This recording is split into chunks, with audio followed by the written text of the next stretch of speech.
Hi, guys.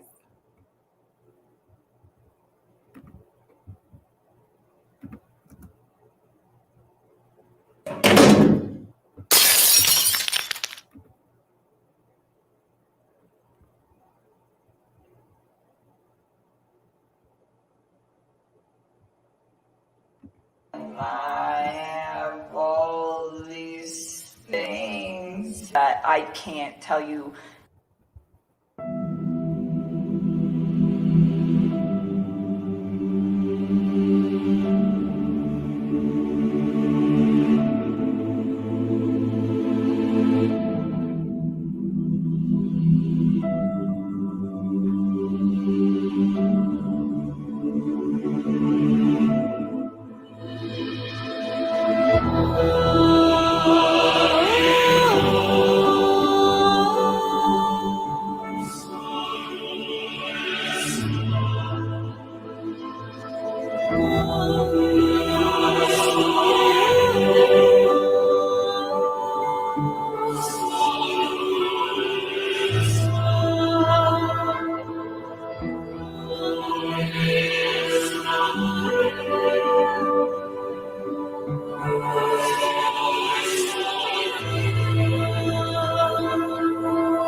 Thank you so much for coming out here with me, Christopher. I'm having a wonderful time. You mean a lot to me, and I'm glad that you're having a blast. I am so out of breath. Hi. It's me. You guys just call me back when you have a chance. Hi. Hi. It's me. I miss your face. I was just calling to say hi. Call me back. Bye. I was like, "Do you have 401k?" And he was like, "Yeah." I was like, "Do you have 401k?" And he was like, "Yeah." I was like, "Do you have 401k?" And he was like, "Yeah." And I mean, the reason I ask him this is because if I get in a relationship with somebody, I want to know like what kind of baggage that they have. I think that's important if I walk into a situation where I'm like, hey, I have good credit and I have all these things and I have all these things and I have all these things and I have all these things that I can't tell you like the exact words of the exact conversation at the exact time and place because it's like we had a lot of conversations. I mean, we talked every single day. So it's like I'm trying to help you guys with the stuff like the stuff that's more current. I can give you guys a lot more like detail and exact times. When you're asking me about something that happened 6 weeks ago and exactly what was said, it's like, I mean, I'm sure I can give you a general idea, but to be honest with you, like to pinpoint exact words, it's not going to happen.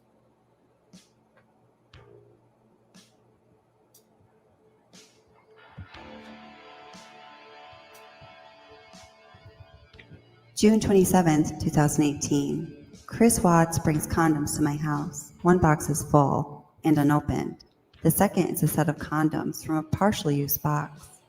I asked CW why he has a set of partially used condoms.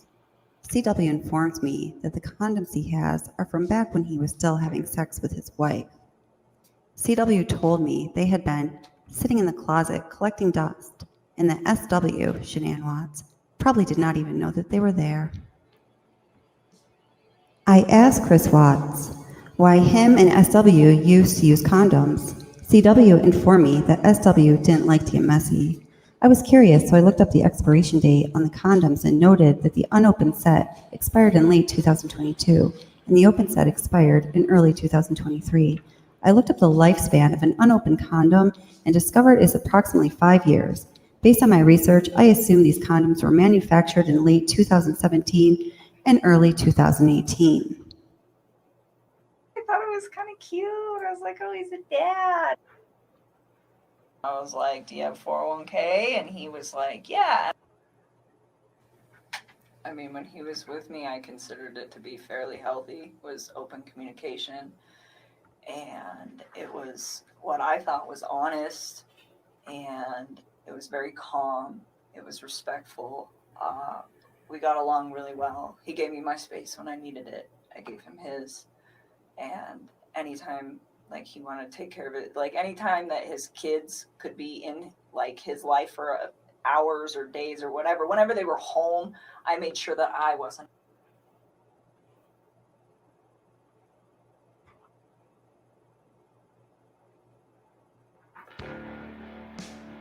Anytime that his kids could be in like his life for hours or days or whatever, whenever they were home, I made sure that I wasn't. This is what we know about the timeline in the beginning of their relationship. Watts receives his first email from Kessinger on June 12th. It says, "Chris, thank you for being honest with me this morning. Truthfulness is so underrated in our culture. Saludos cordiales, Nikki."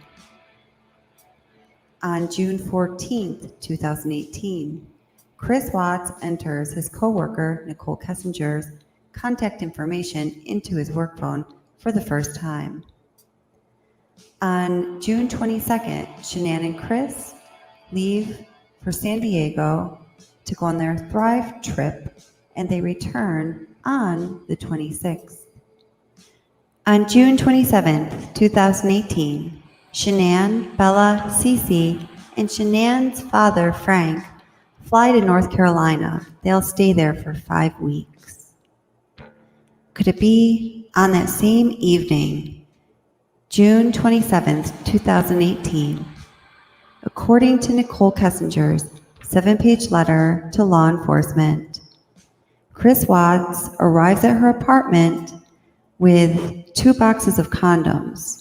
1 box is full and unopened. A second set of condoms is partially used. The whole world knows about that.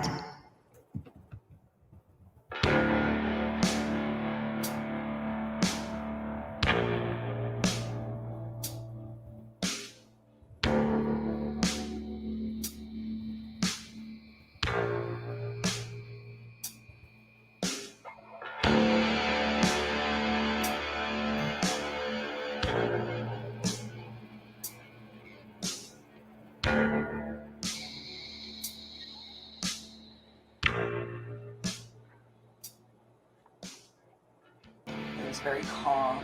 It was respectful. We got along really well. He gave me my space when I needed it. I gave him his.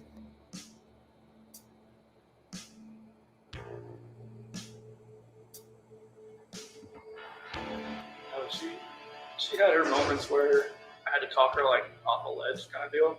What's that mean?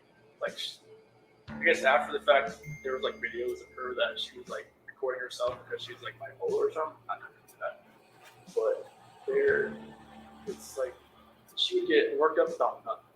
She would just like, she came to my house once because I think it was like July 4th. I didn't have to work that day. So I didn't like get up at like 4 o'clock and go home. And Shanann called me like 10 times in a row. And I didn't hear it because I was sleeping. I was just like, and she was pissed. Shanann was pissed. And like I called her on outside, like, where are you at? Like, I was like, I didn't have to work today. It's like he called me at like 5:30. It was like, the kids want to talk to you at 7:30. I'm like I was sleeping. She's like, she just like. Screw you, like I don't know where you're at. And I went back inside. So I'm like, I gotta go. And she was just like, okay, are you coming back? I'm like, probably not. So wait a minute, you kind of lost me there. Were you at Nikki's place when Yeah. Shanann called you? Yeah. Okay, and so you were sleeping in her bed. Yeah, because I wasn't going to work that day because I didn't have to that day. Okay. The first holiday I ever had off, and Shanann was pissed, and kind of pissed Nikki off too that I left, but I think that's when I called Nikki later, and she was like, she kind of realized that, she'd always be like, the second, she said second fiddle, that's right. And because that's how I would come back that day. I don't want to be anywhere else when Shanann calls. She was already pissed. So it was stuff like that where she would go she said she would go on like websites and look at like, will a relationship work with somebody? Like, will a mistress work? Will a mistress turn into a relationship? That's what Nikki was looking at? Yeah. She would tell you that, or you She heard told that? me that. Okay. Yeah, she said that she would go on websites and look at stuff like that. Oh, woo, let's not say that again. Whoa, glass break. So, all right. Well, welcome, guys. So let me just say hi to people in chat. I see some new people here. So welcome to everybody who is new to the channel. Welcome. We're so happy that you're here. Please feel comfortable and at home. So, in light of the, situations that have been happening recently with, Shanann's family speaking out against some channels, I just want to make sure this is always a rule in this chat and on this channel, but that we are completely respectful to both families, to the Watts family and to the Rzucek family. Neither family, in my opinion, deserves any hate, disrespect, or anything like that. So please make sure that everybody abides by those guidelines, and moderators feel free to enforce that because they don't need it. Let me turn my phone off. My mom and my aunt are having a conversation and I'm copied on it and it keeps ringing. Okay, so hello, Catherine Hansen. Welcome. Shanann was so beautiful, wasn't she? She was. Hi, Jamie Smith. Welcome. Thank you for being here, dear. Hi, Tammy Lynn. Welcome. Nice to see you. And Kevin, welcome. Nice to see you as well. Let's see. Hello, Ashley and Aussie True Crime. Hi, Aussie True Crime. Nice to see you. Welcome. John McSmith. Behave yourself, boy. Behave yourself, boy. Kit Kat and Gail, welcome. I'm so happy you're here. I'm glad that you could make a live. That's awesome. Hi, Laura. Nice to see you. Hi, Cecile and Utter Nutter. Thank you guys for moderating. You guys are awesome. Couldn't do any of this without you. And Kit Kat 1, did I already say hi? But, thank you. She says, thank you. I appreciate this channel and I appreciate that you're here. I'm really glad that you can make the live stream. Hi, Michelle G. Welcome. Glad you're here too. And Cecile, and thank you for moderating. Cecile, you are always an amazing asset to the channel. And let's see, Manson Chambers, hello, how are you? Welcome. Salon Savvy 64, nice to see ya. And let's see, going up a little bit. Joan, hi, what's wrong with your hand? You said you had to go wrap your hand. I hope that you're okay, you poor thing. Oh, Ocean's Daughter, nice to see you too. I haven't seen you in a while here or any other channel, so I'm glad you're here. Nice to see you. And I did see Anaphylaxis had to go warm up her dinner. So hi, Anaphylaxis. I'm really glad you're here too. And I sent you an email earlier. Hope you got it and hope you know it's just informative. And I just felt you should know about that. Let's see. And Jody is cool. Hi, Jody is cool. How are you? Welcome, my dear. Welcome, welcome. Nice to see you as always. And I think let me just go up a little more. I just don't want to miss anybody. If I missed you, just say hello. Gathering Place, hi there. How are you? I'm glad you're here as always. Nice to see you, my friend. And just going to go up a little more. And if I missed you, just say hi and we will say hi back for sure. Let's see. There we go. Okay. So, hi, Sherry. How are you, by the way? Hi, Heather Fields. Welcome. Dave BMX. Hello, my friend. I'm glad to see you. Always love when you're in chat, Dave. Yeah, awesome. So, with everything that happened recently with, the information coming out about the Watts residence, their house on 2825 Saratoga Trail, and then, Frank Rzucek appearing on CBS4 and some channels also appeared there. I do want to know that, the armchair detective did appear in that little clip in CBS4 and has since been removed from the channel. I personally didn't think that he belonged with that group of people. Let's not talk about it in chat, but I was happy to see that. I was thinking a lot about, how do we continue to cover the Watts case, or do I, or, what is the right thing to do? And, the conclusion that I came to after thinking about this for a while, I haven't done any live streams or really put up any videos even about the Watts case in a few days. I put up some funny outtakes and reenactments of the Amber Heard Johnny Depp trial, which are so funny. If you have a chance to watch them, they definitely, I think they'll make you laugh. Oh my gosh, these people are great that do the reenactments, are really funny. The conclusion that I came to after giving this a lot of consideration was that I feel that this channel has always handled this case respectfully, and I do believe in my heart of hearts that there has been justice that has not been served for the victims. And I believe that the victims deserve for that justice to be served. So, as I said, we're going to proceed making sure that we are always being respectful to both families. I can't even imagine, what it is that they've gone through. And Salon Savvy, here says freedom of speech. And I do, first and foremost, above anything else, believe in freedom of speech. I recently made a video about this, and I strongly believe in the freedom of speech. I do, however, believe, as I've asserted in some other videos, I do believe that there's channels that have gone a little too far. I think that accusing people in the family of having motive for murdering their own family members when something so terrible and horrific happened to them, and that indication of motive really doesn't exist. It's just hard. I don't ever want to be part of that. I don't ever want to be part of, the movement that is hurting the family. I don't want that at all. But, I do at the same time believe that, yes, Salon Savvy, freedom of speech is so important. I mean, it's fundamental in our country, and we need to preserve the freedom of speech. I know that YouTube is in quite a conundrum with, the family being dissatisfied with some things that are being said. And I understand why, and I think rightfully so. But, they have to, abide by the liberties that we are afforded in this country. And I'm talking about in the United States, and that's because they are incorporated in the United States. So when it comes down to it, when push comes to shove, they have to yield to the laws and, regulations that we observe and uphold in the United States. So that's that. So, all righty. Hi, Marissa. Welcome. Nice to see you here. Sorry, I couldn't spit that out there. All right. Yes. Why? I don't know why NK is still a free person. Hi, Claire. How are you?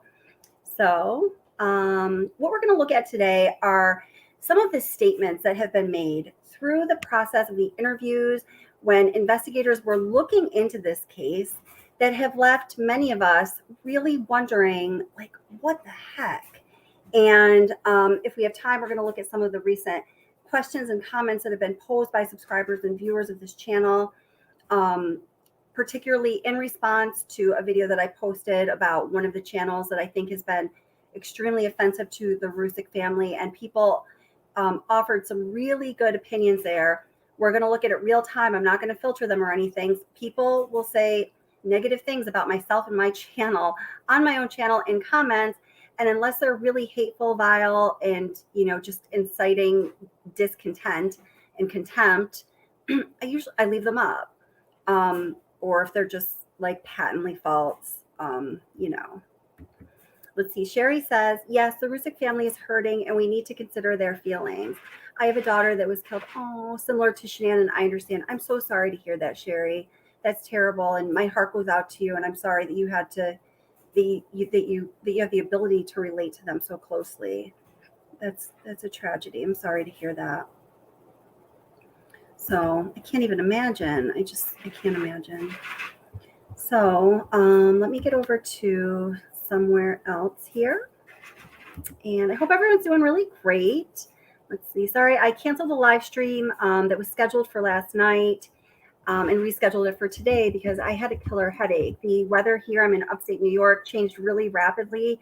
And I think it's, I don't know, the barometric pressure or something, but it triggered my migraines and I just couldn't do it last night. I could barely hold my head up. So, all right. So let me just get to this here really quick. I was just downloading. I put some stuff together and was downloading it while we were waiting here. And then towards the end of this live stream, we're going to do a preview of the next case I'm going to cover, which John McSmith is the Heather Elvis case. I decided that would be the next case to cover because I believe that case also has unfinished justice to be done. And I'll talk more about that towards the end of the live stream here, is not to get totally off track.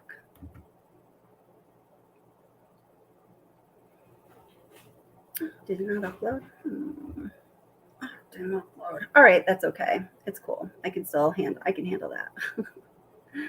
Sometimes when I'm starting to run a live stream and I have a lot of things going on my computer, I'm also trying to upload something. It doesn't all work out, but we'll make do. All right, so let me try this way.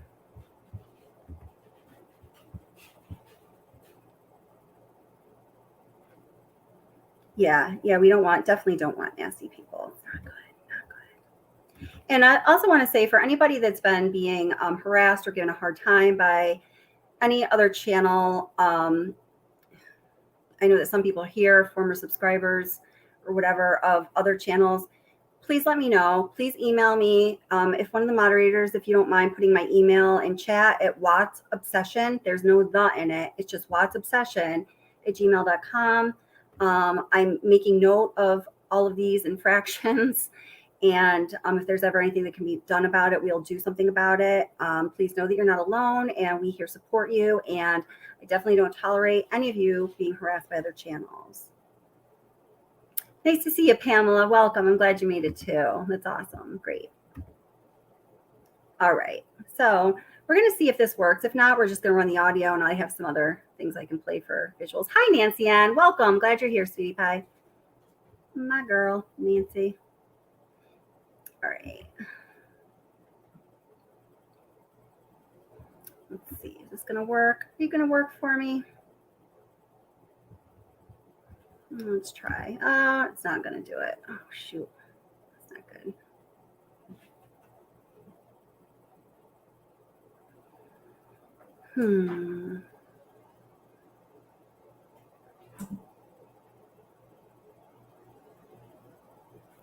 Okay, so, all right. That's a little bit of an issue. Just give me 1 second here. Hi, Curious Rose. Welcome. Nice to see you, my dear. Welcome. So the reason I played that long kind of intro in the beginning was because, in my opinion, the person, and only one person that needs to be further looked at in regards to this case, is Chris Watts' former mistress. And guys, I think that there is substantial evidence that shows that the mistress should be looked further into. Others may say otherwise, and hey, that's okay. We might not agree on everything, but when it comes down to it, I recently put out a okay, this might work. Part 1 documentary about Chris Watts' former mistress, and I go in depth on the ping, the significance of the ping, the possibilities of the ping. I go into some detail about exactly, the tower she did ping off of, showing the tower map that existed in 2018. I used to work in that industry in site acquisition in the telecom industry. So I was able to talk to my former boss, who owns a site acquisition company that I worked for, and he was able to provide me the map of the towers and antennas for Verizon, which was Nicole Chris Watts' former mistress's cell phone carrier for 2018, making it most relevant. Okay. Let's see. Okay. I think this might work now. Hopefully it does. Okay, let me see if I can share that again.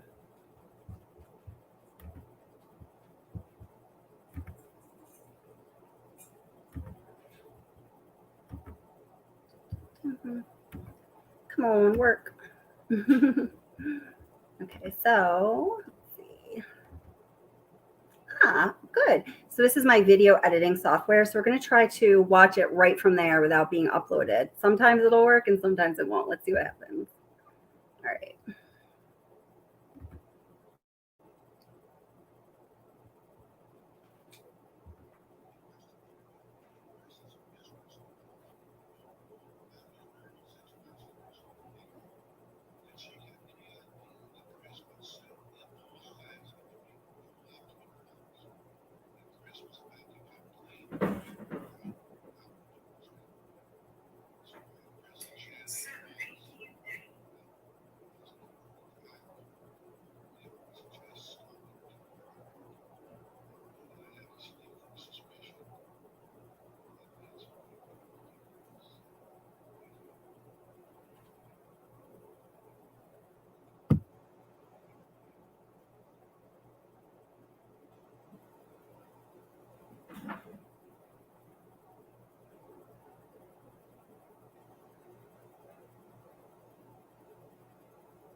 Oh.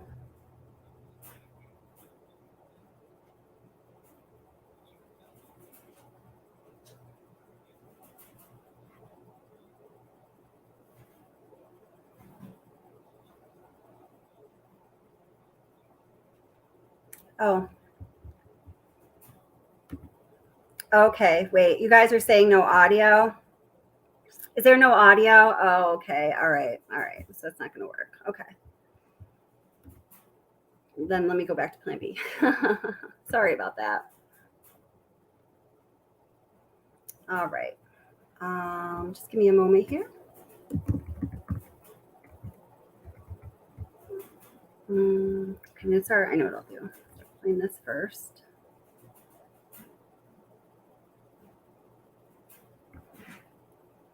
Okay.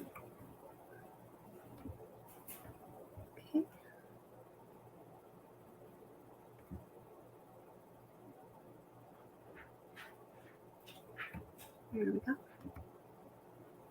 Okay.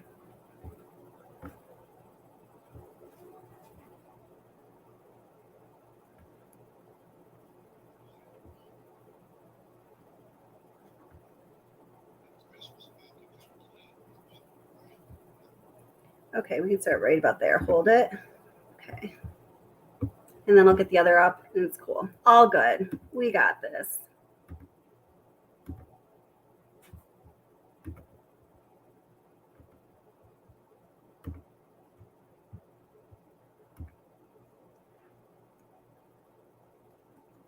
On?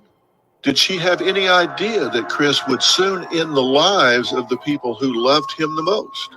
And Chris was about to come clean with what really happened to his family.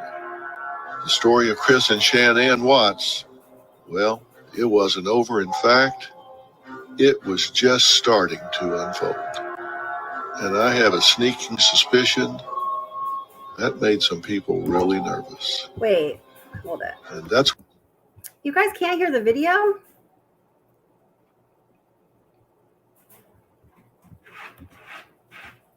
There was no audio on that. I was just playing an excerpt from Dr. Phil. There was no audio. Is that what you guys are saying?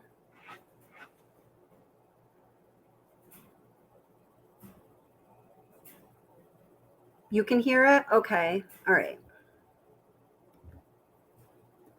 What's coming up on this episode of The Devil Beside Me, the Chris Watts story. Husband, father, killer. I started to talk last episode about Chris's mistress, Nicole Kessinger. Now, Chris and Nicole met at work, and sparks flew.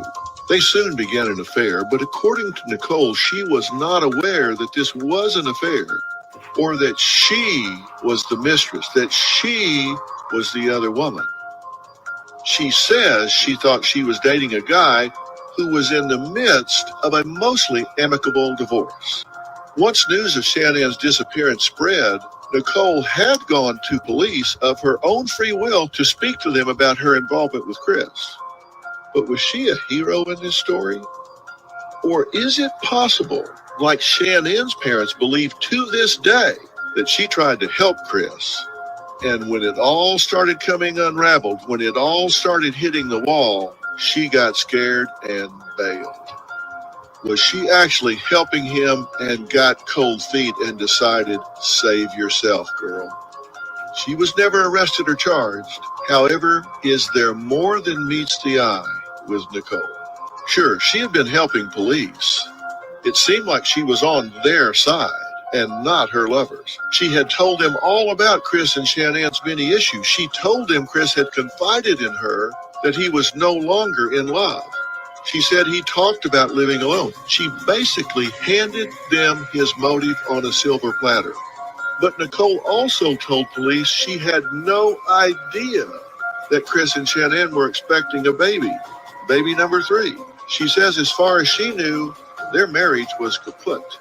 Now, there are thousands of armchair detectives who passionately followed this story who just were not satisfied with that explanation, and they never said it but it appeared to people following the case closely that the police weren't exactly satisfied with that explanation either. Let's be real. In today's world, all it would have taken were a few clicks of Nicole's mouse or a scroll on her phone to find Shannon's Facebook and Instagram pages. Everyone knows that if you're single and you meet someone this day and age, the first thing you do is go check out their social media platforms. You go look them up online and find out not only who they are today, but who they've been before you met them. And if they have an ex, you're going to know about it, and you go right to their page too. You are just straight up lying if you claim you don't. I don't believe that for a second. And this wasn't an ex. This is somebody that tells you, I'm still married. We're getting a divorce.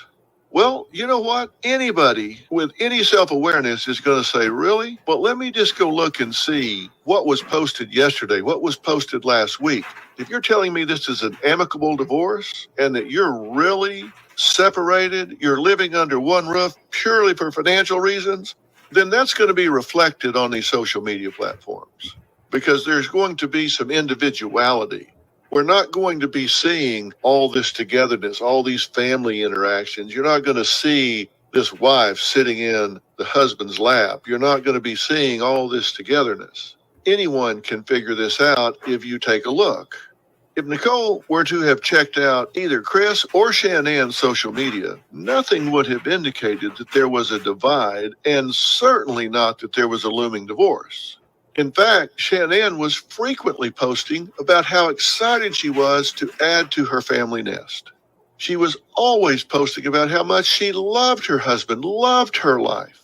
Is it really plausible that Nicole didn't do a little digging? Really not even digging, just clicking on her new man and his soon-to-be ex. Just think, put yourself in that situation. What would you do? And then tell me if you buy what she's selling. You start falling for somebody. He's transparent enough to say, look, I'm married, sort of. It's really all over with. The legal system, that crank turns really slow. We're very amicable about this. It's all settled. We're just waiting for the wheels of justice to turn. And you say, I'm fine with that. But are you telling me you're not going to go click just out of curiosity to learn about your new man?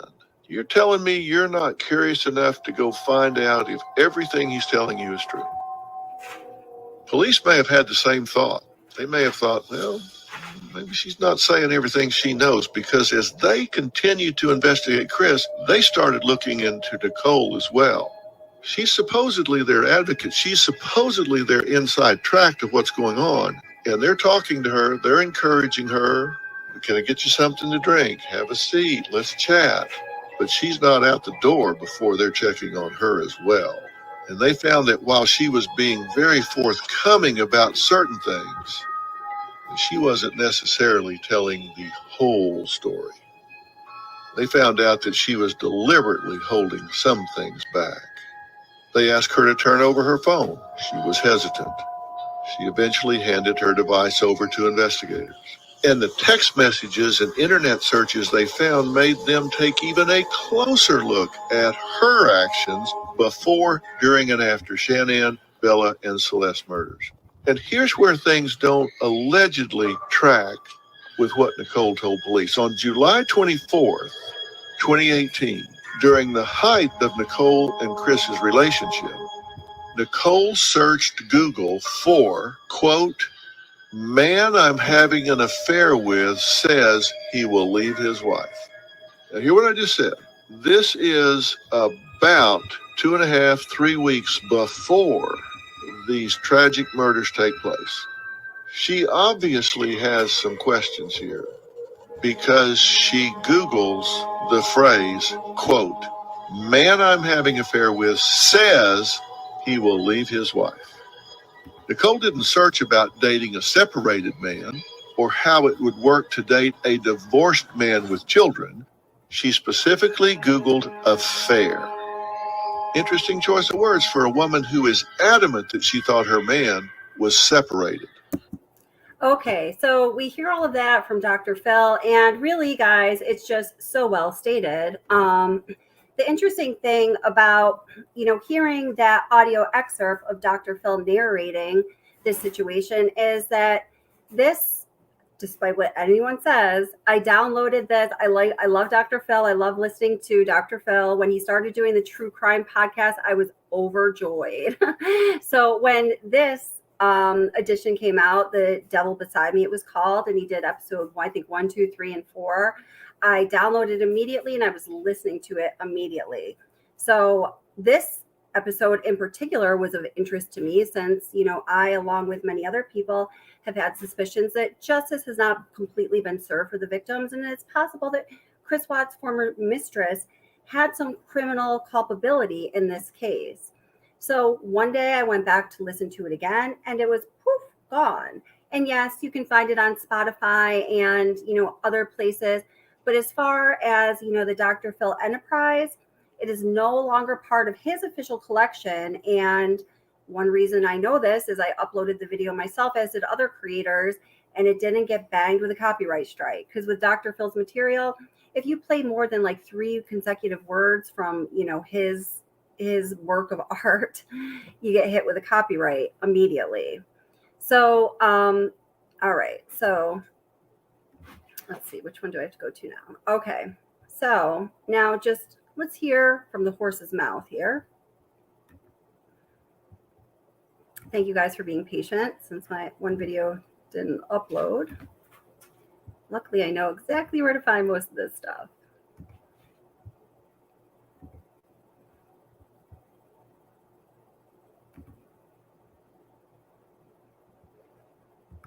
And don't let me put words in your mouth, but you found out. Let me go back a few seconds here. The whole thing happening, and then I think all of this compounding with the fact that I'm sick, it's just not good. We don't feel bad for you. Much at all.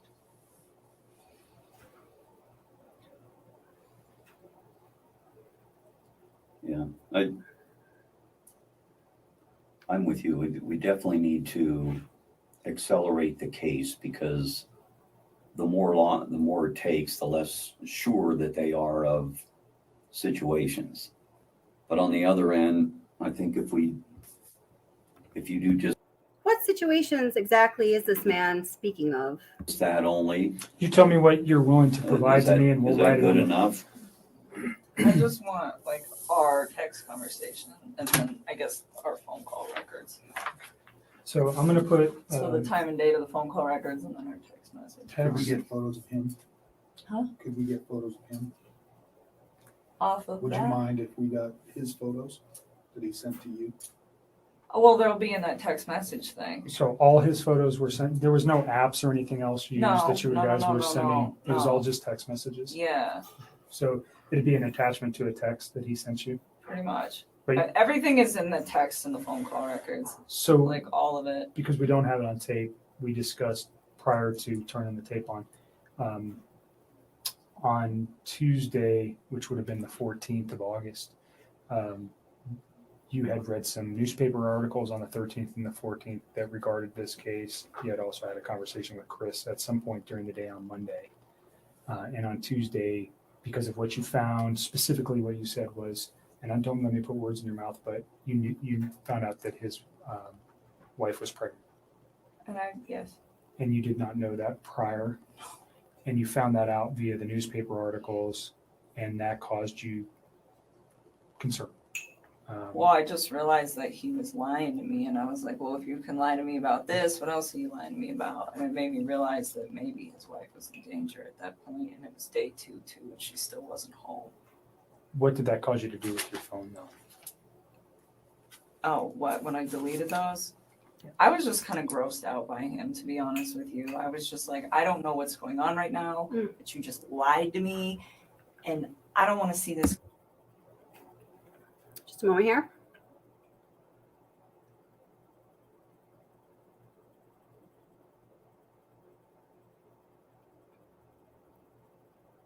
I know you don't have any audio right now.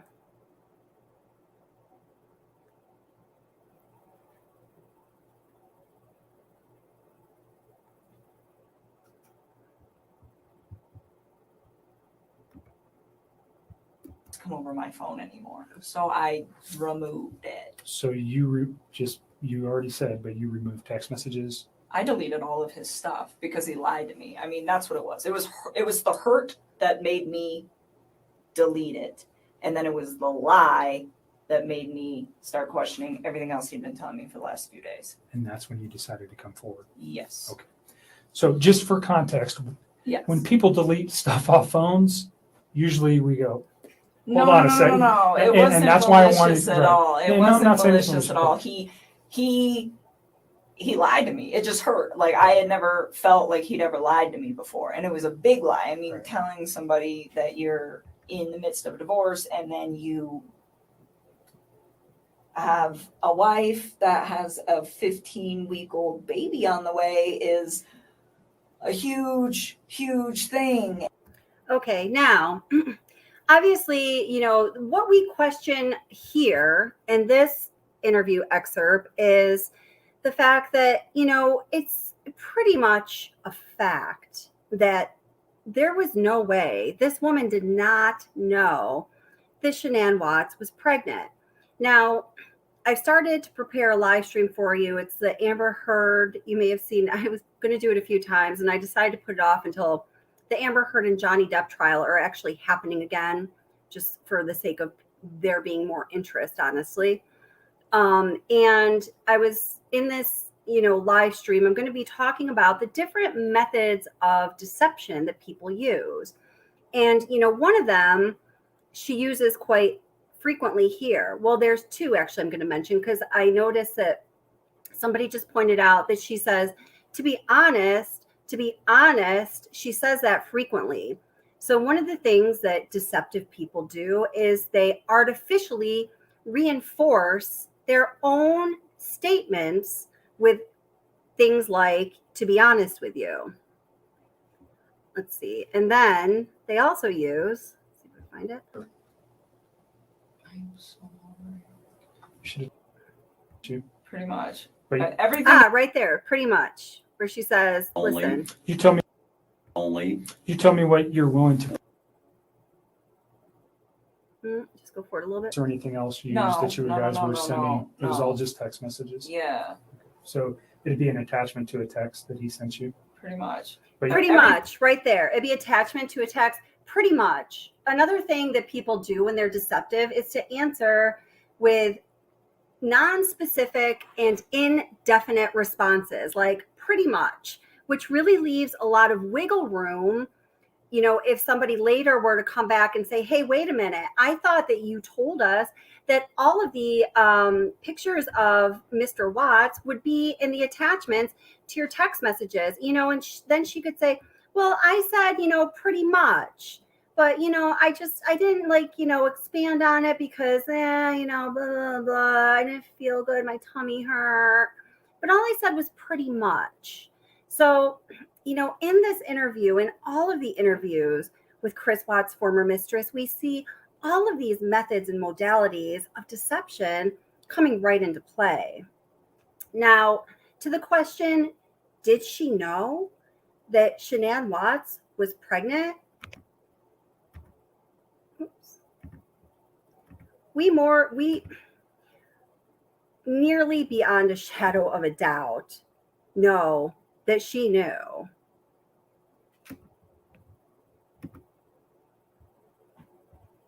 That she really wants to give him his first son.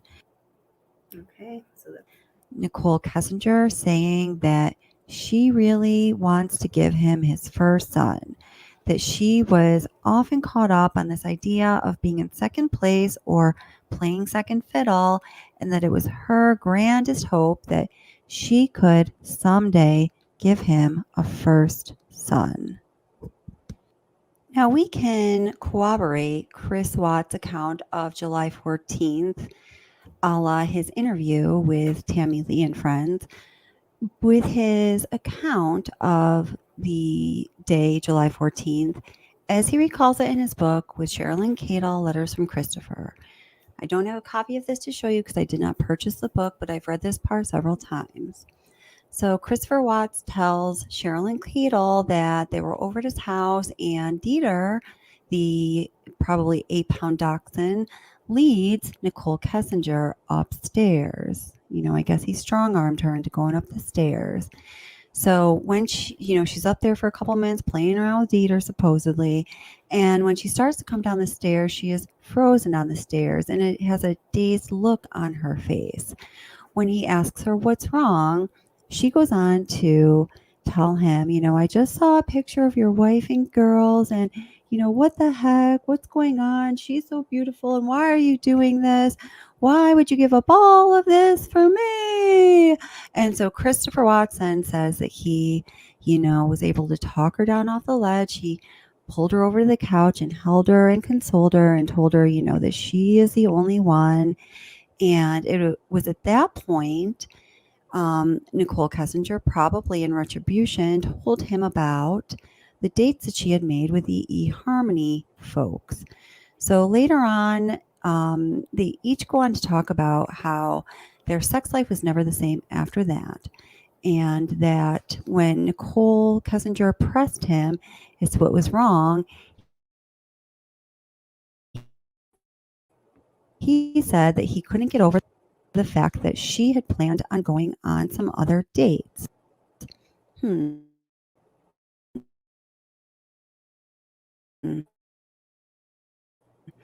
Okay. So it was Sorry. also, according to Yeah, I do. Okay, sorry about that. And Nicole Kessinger's count in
So sorry about that. I hate it when that happens.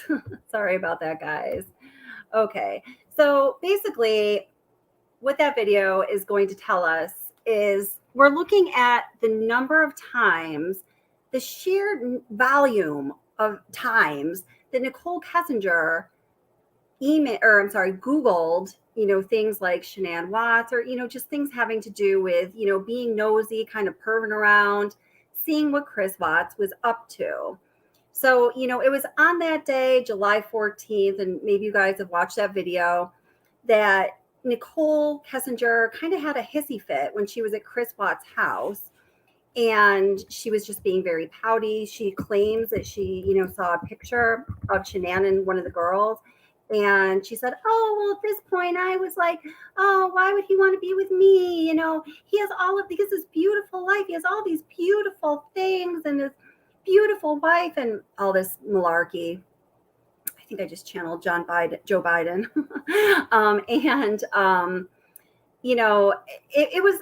They both claimed that it was a pivotal day in their relationship.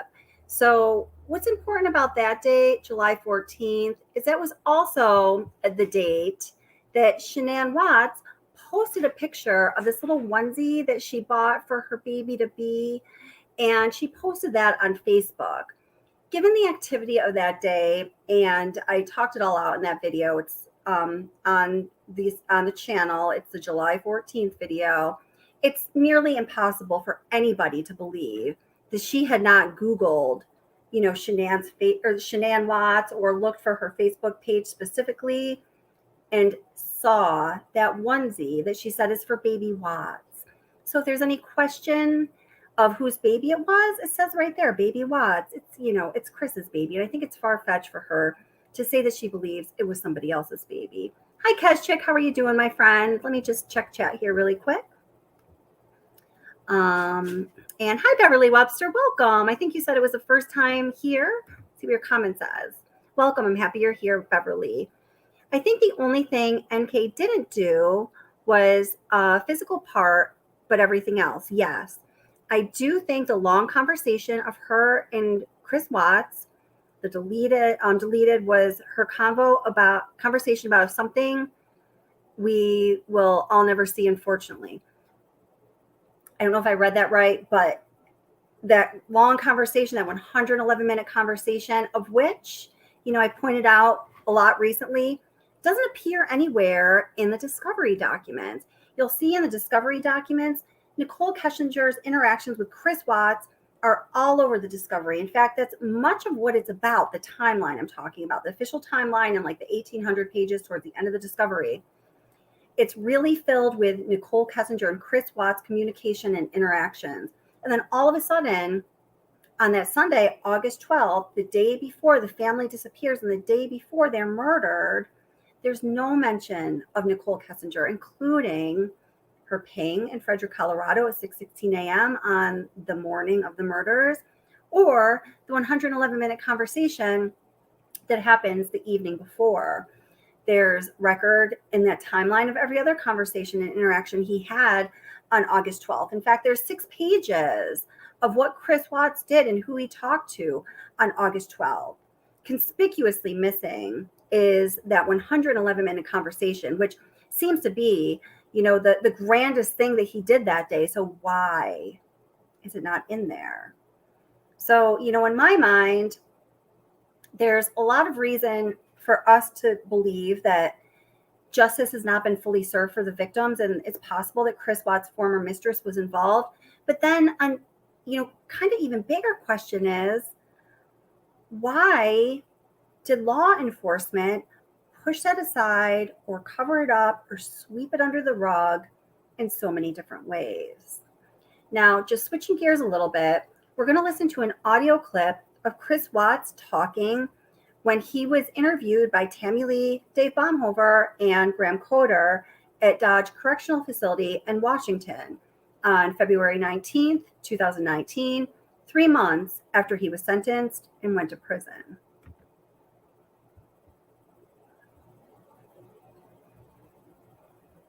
I think it should be right about here. Let me just share this so the audio comes through.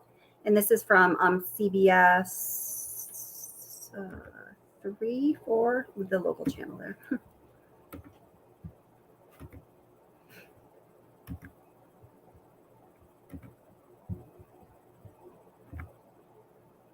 I didn't hit right on the nose, I might have to. It's going to happen, and I had no control of it. Okay. You never thought about it before? It was just like, I don't want. Let me go back a little bit. Okay. Just at the end, when I was telling her, like, I told her I didn't love her anymore. That's when it happened. What happened? She told me to get off her, and I put my hands on her. Okay. Did you say she said something like that you were hurting the baby or something? That was before that, because when I was straddling her, it was kind of like around her waist type deal. Why did you get on her like that? I just, when we got on the bed, that's just when I got on. Is that so she would listen to you? I felt like she could probably listen to me just laying beside her, but I got on top of her. And every time I think about it, I'm just like, did I know I was going to do that before I got on top of her? I don't know. Really? That's an interesting thought, Chris. Mm-hmm. You don't know? So he says, did I know I was going to do that before I got on top of her? And previous to that statement, he's saying it's like almost like he felt compelled to do this. So what exactly is he talking about? What do you guys think? Know if you knew. Just like everything that happened that morning, I don't know, like I try to go back in my head. I'm just like, I didn't want to do this, but I did it. Everything just kind of like. Felt like you had to? It just felt like it was. I don't even want to say it felt like I had to. It just felt like there was already something in my mind that was implanted that I was going to do it, and I woke up that morning, it was going to happen, and I had no control of it. So he says, there was already something in my mind implanted that I was going to do it. And I woke up that morning and I had no control over it. What a bizarre statement is that, right? It was just like, I don't want, like when, like you said, like in the sentencing hearing, that prosecutor said it takes 2 to 4 minutes for something like that to happen. Like, why can't I just let go? I didn't. Was it feeling like it was in motion and you just couldn't stop it? Yeah, it was just like, I don't even want to know what she saw when she looked back at me, honestly. Did you I'm look sorry, at her? this is hard to listen to, guys. How was she doing? She wasn't fighting. Why do you think she wasn't fighting? I don't know. Maybe she was praying. Maybe she was just. I read the Bible. It said, or the scripture says, don't forgive these people, for they do not know what they do. Mm-hmm. Maybe she was saying that. I don't know what she was saying in her head, but she, like when you guys told me, like, take off your shirt and check for defensive wounds, and there wasn't going to be any. She didn't fight. I don't know why. So she didn't grab. Could she grab your arms, or were her arms pinned down, or? Not that I remember. I don't think so. I mean, I don't think like I moved toward my knees or around her arms or anything. But it's just kind of like when I got on top of her, we started talking. That was it.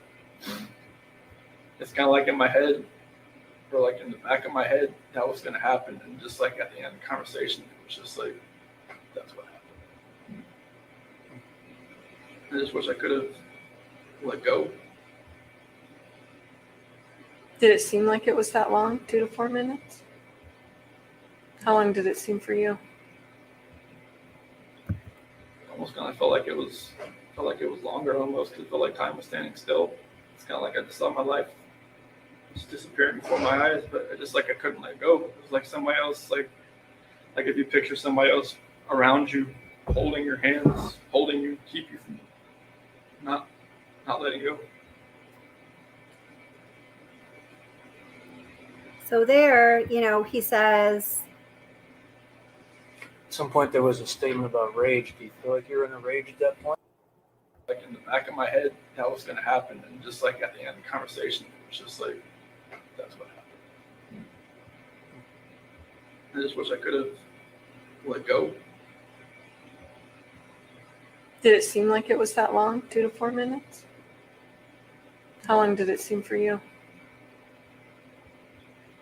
Almost kind of felt like it was longer. Almost, it felt like time was standing still.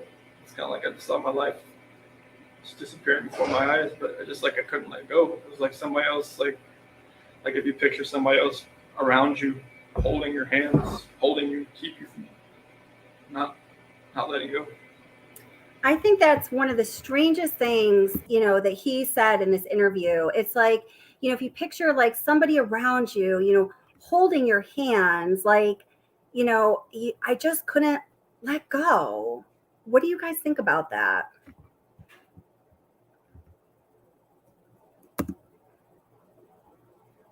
Pull that back up. There we go.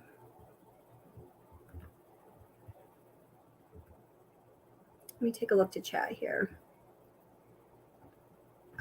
Kit Kat says because there was someone else with him that day, and it's so sad. I'm sorry, guys. I should have given you a warning. It's hard to listen to. Hi, Lucy Bumble. Welcome, by the way. Nice to see you here. Hi, RR. Welcome. Ara says, I think he's telling us what happened. Someone was not letting him go. Yeah.